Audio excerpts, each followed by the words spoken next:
O livro de Ester é um dos livros mais interessantes e curiosos da Bíblia.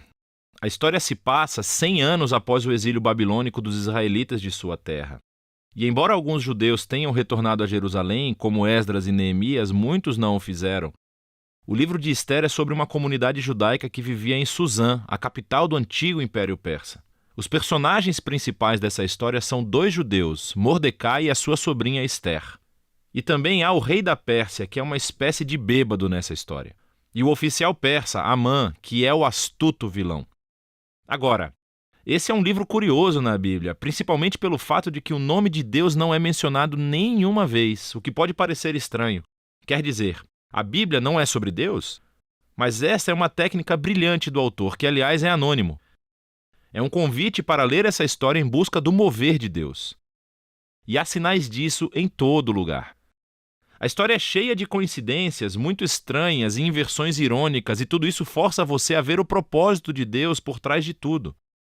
Vamos nos aprofundar na história. O livro começa com o rei da Pérsia fazendo 2 banquetes elaborados que duram um total de 187 dias.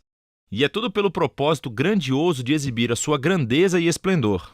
No último dia do banquete, ele está muito bêbado e exige que a sua esposa, a rainha Vasti, apareça na festa para mostrar a sua beleza. Ela recusa, e assim, em uma fúria embriagada, o rei destitui Vasti e faz um decreto muito bobo de que todos os homens persas devem ser agora os donos das suas próprias casas.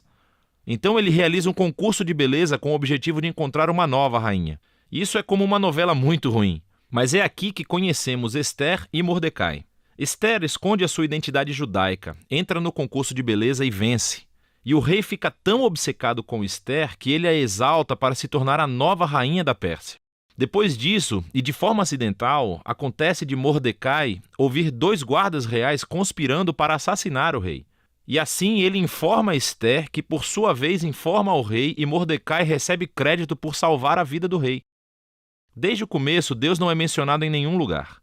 Mas tudo isso parece providencialmente ordenado. O que é que Deus está fazendo? Você precisa continuar lendo.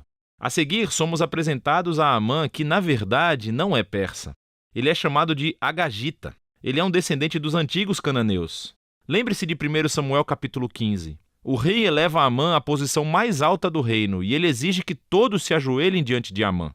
Bem, quando Mordecai vê Amã, ele se recusa a se ajoelhar, o que naturalmente enche Amã de raiva.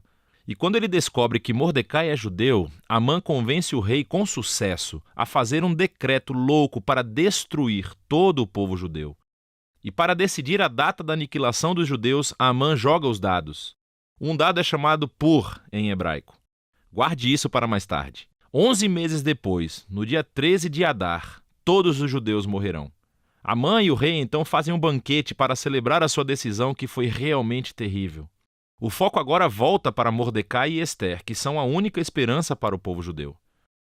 Eles criam um plano onde Ester revelará sua identidade judaica ao rei e pedirá que ele reverta o decreto.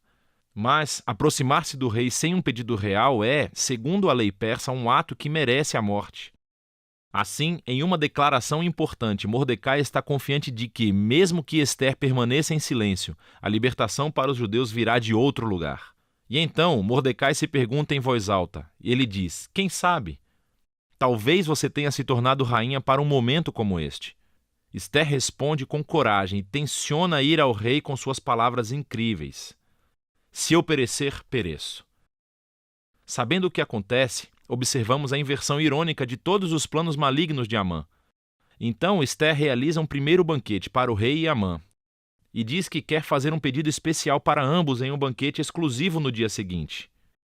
Então Amã deixa o banquete totalmente bêbado e vê Mordecai na rua. Ele está enfurecido e ordena que uma lança de madeira bem alta seja construída para que Mordecai possa ser morto nela pela manhã. E quando parece que as coisas não podem piorar mais para os judeus e para Mordecai, de repente a história muda. Acontece que naquela noite o rei não consegue dormir e escolhe as crônicas reais para leitura na hora de dormir. E ele acaba ouvindo sobre como Mordecai salvou a vida do rei. Ele tinha esquecido completamente. Então, pela manhã, Amã aparece para pedir a execução de Mordecai. E o rei, nesse momento, ordena que Amã honre Mordecai publicamente por salvar a sua vida. Então, agora Amã tem que levar Mordecai pela cidade em um cavalo real, pedindo a todos para louvá-lo.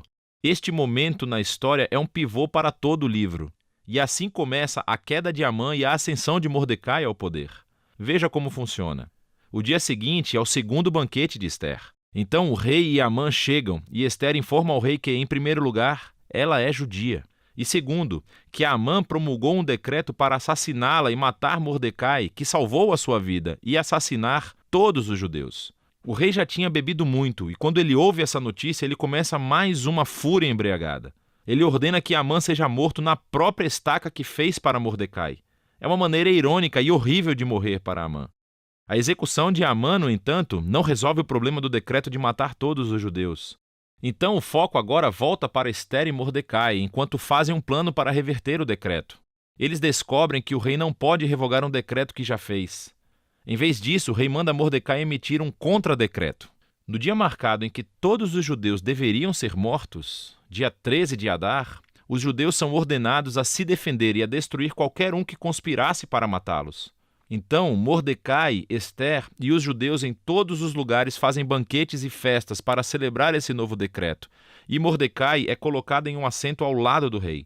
Por fim, chega o dia do decreto, e os judeus triunfam sobre os seus inimigos. Primeiro, eles destroem a família de Amã e depois qualquer outro oficial persa que tenha se juntado à conspiração de Amã. E, no dia seguinte, eles têm permissão para destruir qualquer um que conspirasse contra eles em todo o reino. Isso resulta em alegria e celebração quando os judeus são resgatados da aniquilação. A história conta como Ester e Mordecai estabeleceram por decreto essa festa anual de 2 dias em Purim para comemorar sua libertação da destruição. E o nome da festa vem dos dados de Amã. Lembre-se, Purim. O livro conclui com um breve epílogo sobre como Mordecai é elevado à posição de segundo em comando no reino. E somos informados de sua grandeza real e esplendor à medida que os judeus prosperam no exílio. Agora afaste-se. Observe como toda essa história foi criada. A história estava cheia de momentos de inversão irônica, mas agora podemos ver toda ela estruturada como uma inversão irônica, até nos detalhes. Assim, o esplendor, banquete e decretos do rei são refletidos no esplendor, banquetes e decretos de Mordecai no final. Ester e Mordecai primeiro salvam o rei e agora salvam todos os judeus. Depois, você tem a elevação de Amã, seguido dos seus éditos e banquetes, que são invertidos pela elevação de Mordecai, seguido pelo seu édito e banquete. E no meio da estrutura da história, você tem as cenas de planejamento de Ester e Mordecai.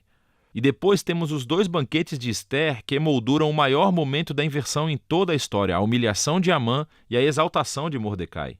Outra característica fascinante desse livro é a ambiguidade moral dos personagens. Há muita bebida, raiva, sexo e assassinato dos quais Mordecai e Ester fazem parte. Fora a violação de muitos mandamentos da Torá, como casar com gentios e comer alimentos impuros. E a história não coloca Mordecai e Ester como exemplo moral, como se endossasse todo o seu comportamento. Mas eles são apresentados como modelos de uma vida de confiança e esperança, quando as coisas começam a dar errado. E assim, o livro de Ester volta à questão com a qual começamos: por que Deus não é mencionado? A mensagem desse livro parece ser que, quando parece que Deus está ausente, quando o seu povo está no exílio, quando é infiel à Torá, será que isso significa que Deus está cansado de Israel? Será que Deus abandonou as suas promessas? E o livro de Ester nos diz que não. Ele nos convida a ver que Deus pode e trabalha no meio da confusão e ambiguidade moral da história humana. E ele usa a fidelidade de pessoas moralmente comprometidas para realizar os seus propósitos. E assim, o livro de Ester nos pede para estarmos dispostos a confiar na providência de Deus, mesmo quando não podemos vê-lo trabalhando. E esperar que, não importa quão ruim as coisas fiquem, Deus está comprometido em redimir o seu mundo. E é disso que se trata o livro de Ester.